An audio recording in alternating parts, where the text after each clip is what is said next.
देवानां च ऋषीणां च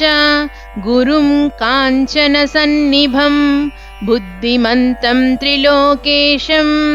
तं नमामि बृहस्पतिम्। देवानां च ऋषीणां च गुरुं काञ्चनसन्निभं बुद्धिमन्तं त्रिलोकेशं तं नमामि बृहस्पतिम्। देवानां च ऋषीणां च गुरुं काञ्चनसन्निभं बुद्धिमन्तं त्रिलोकेशं तं नमामि बृहस्पतिम्। देवानां च ऋषीणां च गुरुं काञ्चनसन्निभं बुद्धिमन्तं त्रिलोकेशं तं नमामि बृहस्पतिम्। देवानां च ऋषीणां च गुरुं काञ्चनसन्निभं बुद्धिमन्तं त्रिलोकेशं तं नमामि बृहस्पतिम्। देवानां च ऋषीणां च गुरुं काञ्चनसन्निभं बुद्धिमन्तं त्रिलोकेशं तं नमामि बृहस्पतिम्। देवानां च ऋषीणां च गुरुं काञ्चनसन्निभं बुद्धिमन्तं त्रिलोकेशं तं नमामि बृहस्पतिम्। देवानां च ऋषीणां च गुरुं काञ्चनसन्निभं बुद्धिमन्तं त्रिलोकेशं तं नमामि बृहस्पतिम्। देवानां च ऋषीणां च गुरुं काञ्चनसन्निभं बुद्धिमन्तं त्रिलोकेशं तं नमामि बृहस्पतिम्। देवानां च ऋषीणां च गुरुं काञ्चनसन्निभं बुद्धिमन्तं त्रिलोकेशं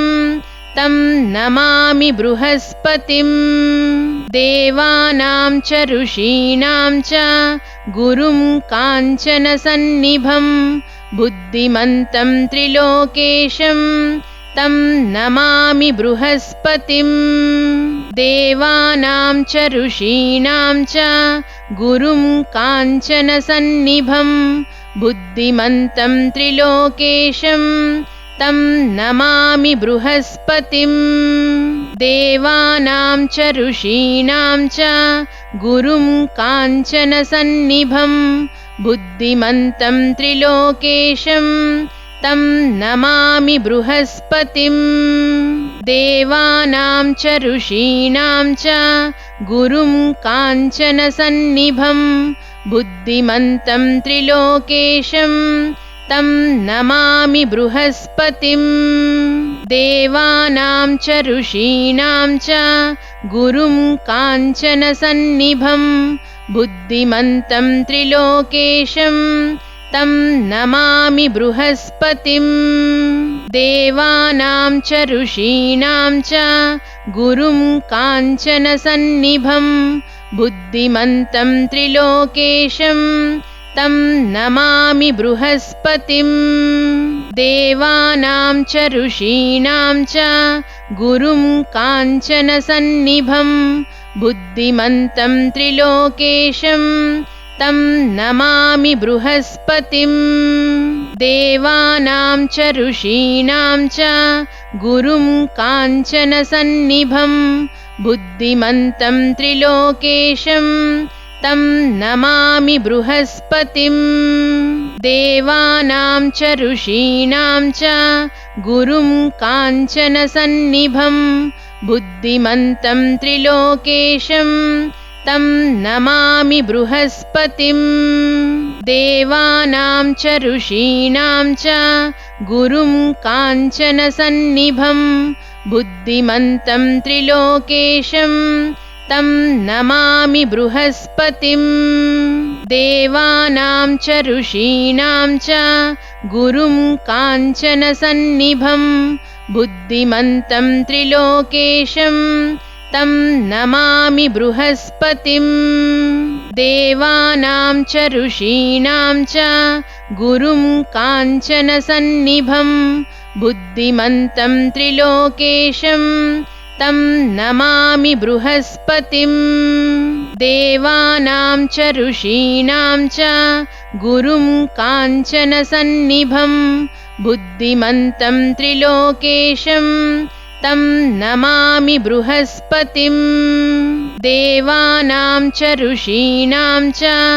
गुरुं काञ्चनसन्निभं बुद्धिमन्तं त्रिलोकेशं तं नमामि बृहस्पतिम् देवानां च ऋषीणां च गुरुं काञ्चनसन्निभं बुद्धिमन्तं त्रिलोकेशं तं नमामि बृहस्पतिम् देवानां च ऋषीणां च गुरुं काञ्चनसन्निभं बुद्धिमन्तं त्रिलोकेशं तं नमामि बृहस्पतिम् देवानां च ऋषीणां च गुरुं काञ्चनसन्निभं बुद्धिमन्तं त्रिलोकेशं तं नमामि बृहस्पतिम् देवानां च ऋषीणां च गुरुं काञ्चनसन्निभं बुद्धिमन्तं त्रिलोकेशं तं नमामि बृहस्पतिम् देवानां च ऋषीणां च गुरुं काञ्चनसन्निभं बुद्धिमन्तं त्रिलोकेशं तं नमामि बृहस्पतिम् देवानां च ऋषीणां च गुरुं काञ्चनसन्निभं बुद्धिमन्तं त्रिलोकेशं तं नमामि बृहस्पतिम् देवानां च ऋषीणां च गुरुं काञ्चनसन्निभं बुद्धिमन्तं त्रिलोकेशं तं नमामि बृहस्पतिम् देवानां च ऋषीणां च गुरुं काञ्चनसन्निभं बुद्धिमन्तं त्रिलोकेशं तं नमामि बृहस्पतिम् देवानां च ऋषीणां च गुरुं काञ्चनसन्निभं बुद्धिमन्तं त्रिलोकेशं तं नमामि बृहस्पतिम् देवानां च ऋषीणां च गुरुं काञ्चनसन्निभं बुद्धिमन्तं त्रिलोकेशं तं नमामि बृहस्पतिम् देवानां च ऋषीणां च गुरुं काञ्चनसन्निभं बुद्धिमन्तं त्रिलोकेशं तं नमामि बृहस्पतिम् देवानां च ऋषीणां च गुरुं काञ्चनसन्निभं बुद्धिमन्तं त्रिलोकेशं तं नमामि बृहस्पतिम् देवानां च ऋषीणां च गुरुं काञ्चनसन्निभं बुद्धिमन्तं त्रिलोकेशं तं नमामि बृहस्पतिम् देवानां च ऋषीणां च गुरुं काञ्चनसन्निभं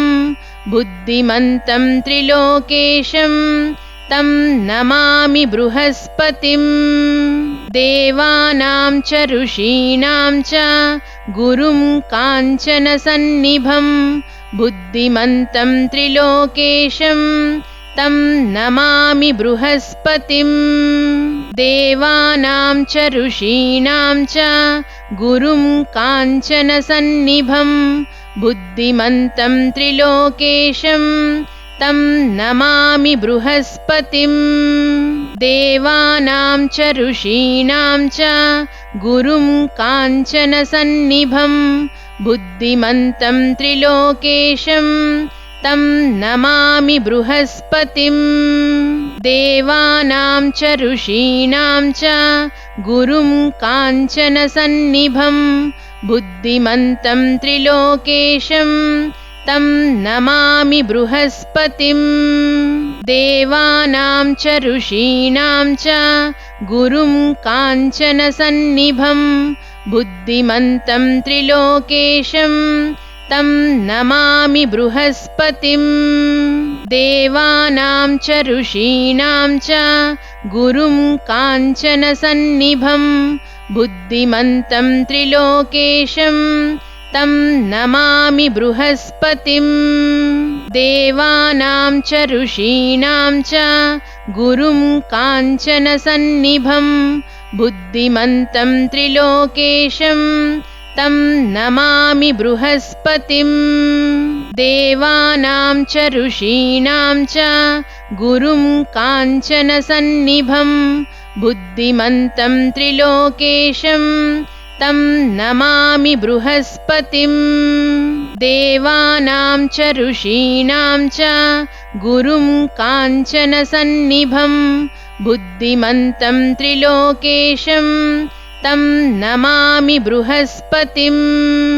देवानां च ऋषीणां च गुरुं काञ्चनसन्निभं बुद्धिमन्तं त्रिलोकेशं तं नमामि बृहस्पतिं देवानां च ऋषीणां च गुरुं काञ्चनसन्निभं बुद्धिमन्तं त्रिलोकेशं तं नमामि बृहस्पतिं देवानां च ऋषीणां च गुरुं काञ्चनसन्निभं बुद्धिमन्तं त्रिलोकेशं तं नमामि बृहस्पतिं देवानां च ऋषीणां च गुरुं काञ्चनसन्निभं बुद्धिमन्तं त्रिलोकेशं तं नमामि बृहस्पतिं देवानां च ऋषीणां च गुरुं काञ्चनसन्निभं बुद्धिमन्तं त्रिलोकेशं तं नमामि बृहस्पतिं देवानां च ऋषीणां च गुरुं काञ्चनसन्निभं बुद्धिमन्तं त्रिलोकेशं तं नमामि बृहस्पतिं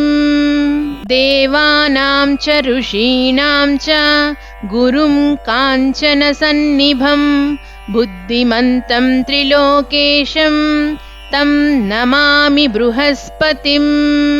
देवानां च ऋषीणां च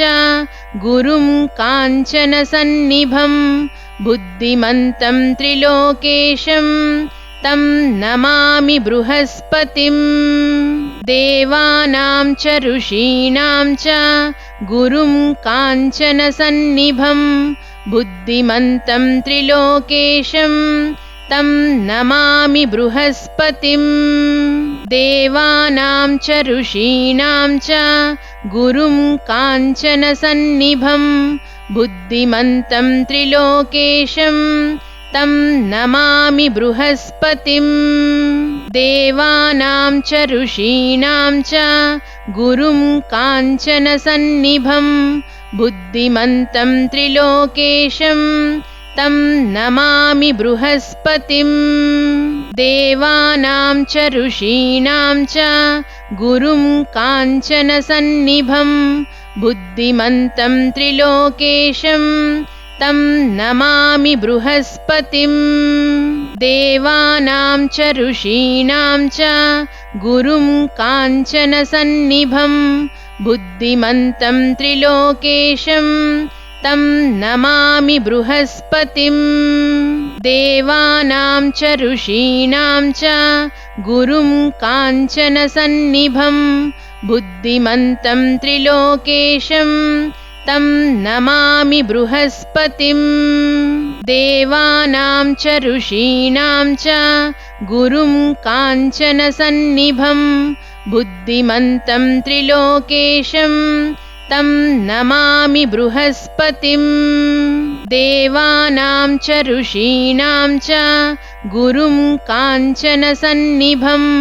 बुद्धिमन्तं त्रिलोकेशं तं नमामि बृहस्पतिं देवानां च ऋषीणां च गुरुं काञ्चनसन्निभं बुद्धिमन्तं त्रिलोकेशं तं नमामि बृहस्पतिं देवानां च ऋषीणां च गुरुं काञ्चनसन्निभं बुद्धिमन्तं त्रिलोकेशं तं नमामि बृहस्पतिं देवानां च ऋषीणां च गुरुं काञ्चनसन्निभं बुद्धिमन्तं त्रिलोकेशं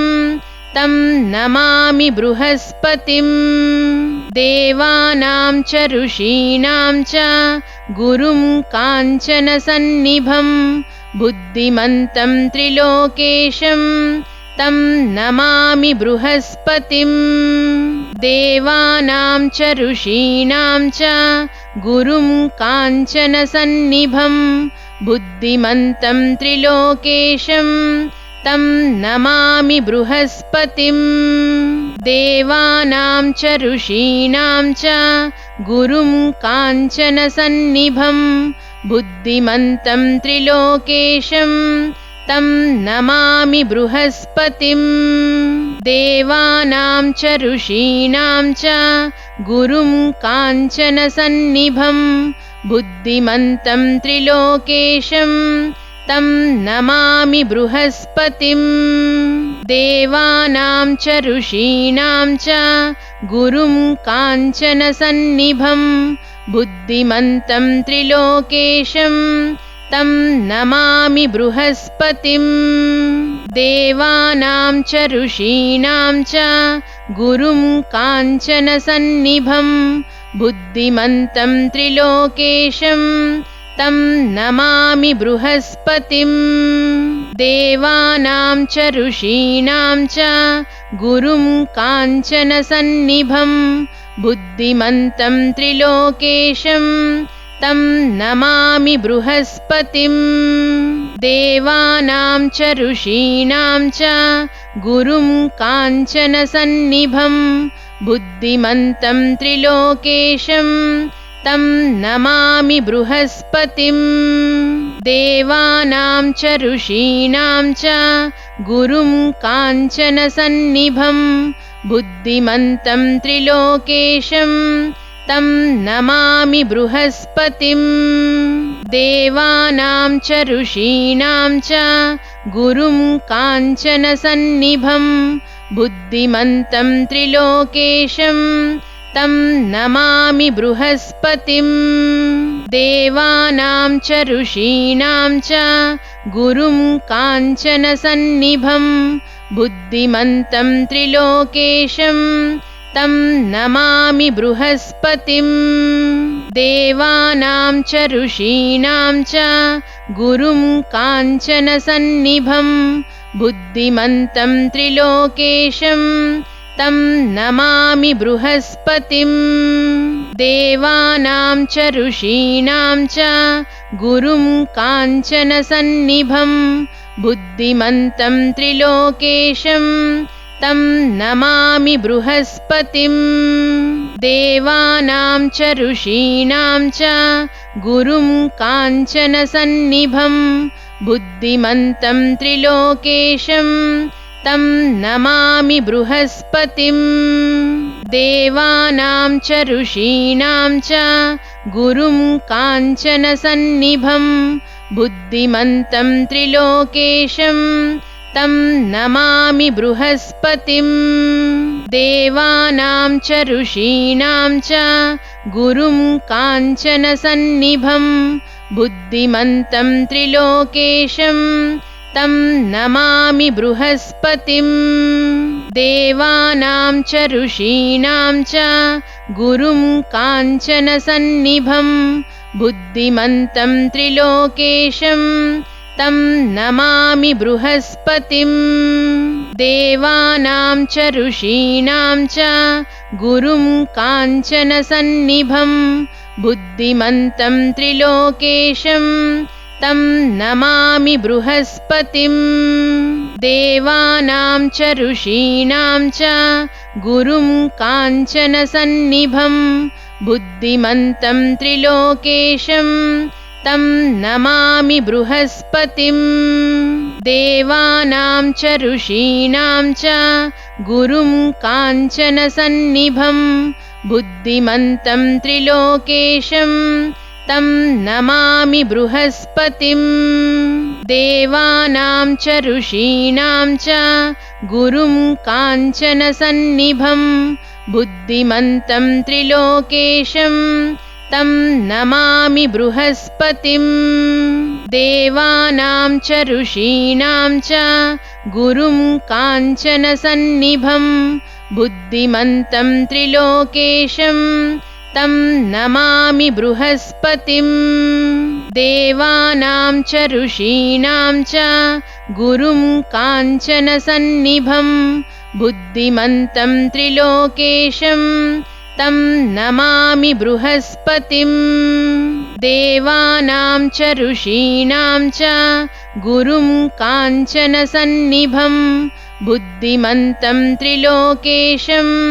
तं नमामि बृहस्पतिं देवानां च ऋषीणां च गुरुं काञ्चनसन्निभं बुद्धिमन्तं त्रिलोकेशं तं नमामि बृहस्पतिं देवानां च ऋषीणां च गुरुं काञ्चनसन्निभं बुद्धिमन्तं त्रिलोकेशं तं नमामि बृहस्पतिं देवानां च ऋषीणां च गुरुं काञ्चनसन्निभं बुद्धिमन्तं त्रिलोकेशं तं नमामि बृहस्पतिं देवानां च ऋषीणां च गुरुं काञ्चनसन्निभं बुद्धिमन्तं त्रिलोकेशं तं नमामि बृहस्पतिं देवानां च ऋषीणां च गुरुं काञ्चनसन्निभं बुद्धिमन्तं त्रिलोकेशं तं नमामि बृहस्पतिं देवानां च ऋषीणां च गुरुं काञ्चनसन्निभं बुद्धिमन्तं त्रिलोकेशं तं नमामि बृहस्पतिं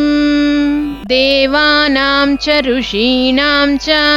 गुरुं काञ्चनसन्निभं बुद्धिमन्तं त्रिलोकेशं तं नमामि बृहस्पतिं देवानां च ऋषीणां च गुरुं काञ्चनसन्निभं बुद्धिमन्तं त्रिलोकेशं तं नमामि बृहस्पतिं देवानां च ऋषीणां च गुरुं काञ्चनसन्निभं बुद्धिमन्तं त्रिलोकेशं तं नमामि बृहस्पतिं देवानां च ऋषीणां च गुरुं काञ्चनसन्निभं बुद्धिमन्तं त्रिलोकेशं तं नमामि बृहस्पतिं देवानां च ऋषीणां च गुरुं काञ्चनसन्निभं बुद्धिमन्तं त्रिलोकेशं तं नमामि बृहस्पतिं देवानां च ऋषीणां च गुरुं काञ्चनसन्निभं बुद्धिमन्तं त्रिलोकेशं तं नमामि बृहस्पतिं देवानां च ऋषीणां च गुरुं काञ्चनसन्निभं बुद्धिमन्तं त्रिलोकेशं तं नमामि बृहस्पतिं देवानां च ऋषीणां च गुरुं काञ्चनसन्निभं बुद्धिमन्तं त्रिलोकेशं तं नमामि बृहस्पतिं देवानां च ऋषीणां च गुरुं काञ्चनसन्निभं बुद्धिमन्तं त्रिलोकेशं तं नमामि बृहस्पतिं देवानां च ऋषीणां च गुरुं काञ्चनसन्निभं बुद्धिमन्तं त्रिलोकेशं तं नमामि बृहस्पतिं देवानां च ऋषीणां च गुरुं काञ्चनसन्निभं बुद्धिमन्तं त्रिलोकेशं तं नमामि बृहस्पतिं